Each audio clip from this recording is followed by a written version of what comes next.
ભારત સેવક સમાજના સ્થાપના દિવસની ઉજવણી કરવામાં આવી હતી। વિવિધ સમાજ સેવિકાઓનું સન્માન કરાયું હતું।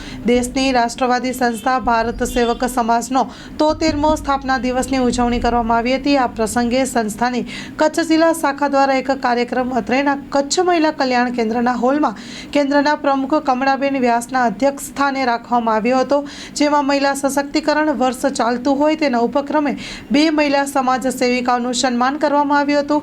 મંચસ્થ સર્વે મહાનુભાવોએ દીપ પ્રાગટ્ય કરીને કાર્યક્રમને ખુલ્લો મૂક્યો હતો, સંસ્થાનો પરિચય આપ્યો હતો, ઉપસ્થિત મહેમાનોનું સન્માન કરવામાં આવ્યું હતું અને સન્માન બદલ આભારની લાગણી સંસ્થાના પ્રમુખે વ્યક્ત કરી હતી। આ પ્રસંગે કેન્દ્રના સંચાલિકા શ્રીમતી ઇલ્લાબેન મહેતાએ કેન્દ્રનો ઇતિહાસ અને ચાલતી પ્રવૃત્તિઓની ઝાંખી કરાવી હતી। કાર્યક્રમના પ્રમુખ પદે મહિલા સશક્તિકરણ તેમજ કેન્દ્રની કારોબારી સમિતિના બહેનો ઉપસ્થિત રહ્યા હતા। સામાજિક કાર્યકર પ્રબોધભાઈ મુનવરે આભાર દર્શન કર્યું હતું અને આમ સમગ્ર કાર્યક્રમ યોજાયો હતો। Story report by Karan Vaghela, Bhuj.